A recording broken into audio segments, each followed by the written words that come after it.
அஜித்குமாரின் மரண குரல் நம்ம தமிழகம் முழுவதும் கேட்டிருக்குது. இந்த 2 பொம்பளைங்க ஒன்றும் வேலை தான். 2 பொம்பளைங்க பார்த்திங்கன்னா, இவங்க மேலே ஏற்கனவே வழக்கு இருக்குதாமா. அதை கூட அந்த காவல்துறை தெரிஞ்சுக்காம ஒரு அப்பாவி பையனை கொன்றுக்கிறாங்க, கொலை செஞ்சுக்கிறாங்க. எத்தனை தடவை அடித்து கொன்றுக்கிறாங்க. அந்த குரல் எப்படி பாவம், அவர் எப்படி துடிச்சிருப்பான். மிளகாய் பொடியெல்லாம் தூவி இருக்கிறாங்க. ஏங்க ஒரு அடித்து போட்டு நீங்கள் இப்போ ஒரு வேலை வாய்ப்பு கொடுத்துட்டு ஒரு பணம் கொடுத்தா சரியாக போகுமா?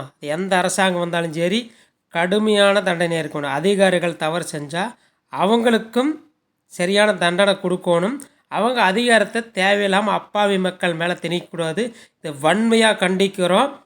ஒவ்வொரு குடிமகனும் நம்ம இதுக்காக குரல் கொடுக்கணும். இந்த மாதிரி சம்பவங்கள் நடக்கக்கூடாது. ஏன்னா நம்ம வீட்டு குழந்தைக்கு இந்த மாதிரி நாளைக்கு நடக்கும். இந்த காவலர்கள் சொத்து பறிமுதல் பண்ணி அஜித்குமாருக்கு கொடுக்கணுங்கிறது என்னுடைய ஆணித்தரமான கருத்து.